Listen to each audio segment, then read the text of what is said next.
Der Fluss Bagmati ist vor der Regenzeit zu einem kleinen Rinnsal geschrumpft. An seinem linken Ufer sind die Ghats, wobei die ersten 3 die Arya Ghats der höheren Kasten sind und die weiteren, die Surya Ghats, die Verbrennungsstätten der niederen Kasten. Für viele Gläubige ist das der bevorzugte Platz für die letzten Rituale und es gilt für sie als erstrebenswert, hier verbrannt zu werden. Ich habe Glück und kann einer Verbrennung von Anfang an beiwohnen.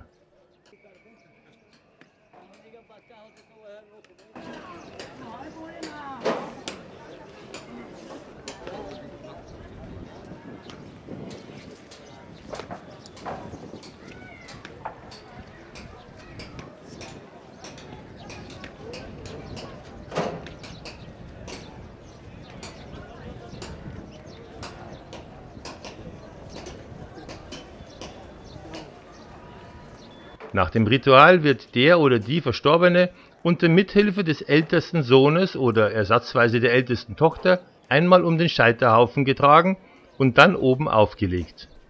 Zuvor wurden die Füße der Leiche mit Wasser aus dem heiligen Fluss gewaschen oder man sprengt etwas Wasser darüber.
Dann geht der älteste Sohn 3-mal im Uhrzeigersinn um die Leiche und entzündet diese dann am Kopf, wo mit Butterschmalz getränktes Reisig oder wie hier eine Kapsel mit einem Brandbeschleuniger gelegt wurde. Nach etwa 4 Stunden ist nur noch ein Aschehaufen übrig, der dann in den Fluss gekehrt wird.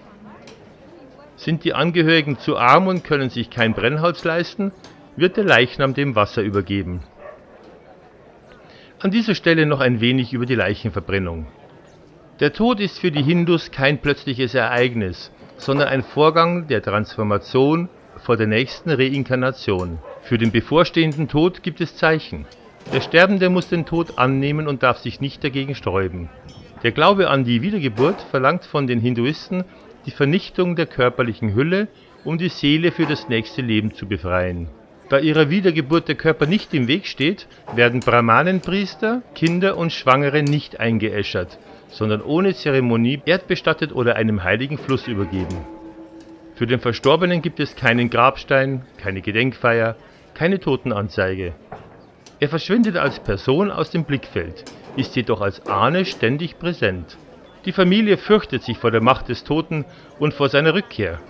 Wenn die Seele auf dem Weg zum Ahnenhimmel nicht entsprechend rituell begleitet und von ihrem Totendasein befreit wird, besteht die Gefahr, so fürchten die Hindus, dass der Verstorbene als rastlose Seele, als Preta, als Geist zurückkommt und der Familie Schaden zufügt. Aus diesem Grund gelten die Angehörigen der Verstorbenen für eine festgelegte Zeit als unrein, in der sie ihre sozialen Kontakte einschränken und die vorgeschriebenen Totenriten absolvieren müssen. Der Tote wird zu Hause gewaschen, gesalbt und in ein Leichentuch gewickelt. Noch am Todestag wird er in einer Prozession unter Mitnahme des Herdfeuers auf einen Verbrennungsplatz geführt und auf einem Scheiterhaufen aufgebahrt. Anschließend erfolgt die Leichenverbrennung. Dabei wird der Feuergott Agni aufgerufen, die Seele des Toten in den Ahnenhimmel zu begleiten. Damit die Seele den Körper verlassen kann, so der Glaube der Hindus, muss die Schädeldecke des Toten eingeschlagen werden. Die Asche und die Knochenreste des Toten werden schließlich einem Fluss übergeben oder später an einer Pilgerstätte ausgestreut. Bei Prozession und Verbrennung darf nicht geweint werden. Erst zu Hause darf man seinen Gefühlen freien Lauf lassen. Der Geist des Verstorbenen ist in den Tagen nach der Feuerbestattung noch anwesend und muss vom engsten Angehörigen rituell weiter mit Speisen versorgt werden, bis er sich ins Reich der Ahnen entfernt hat.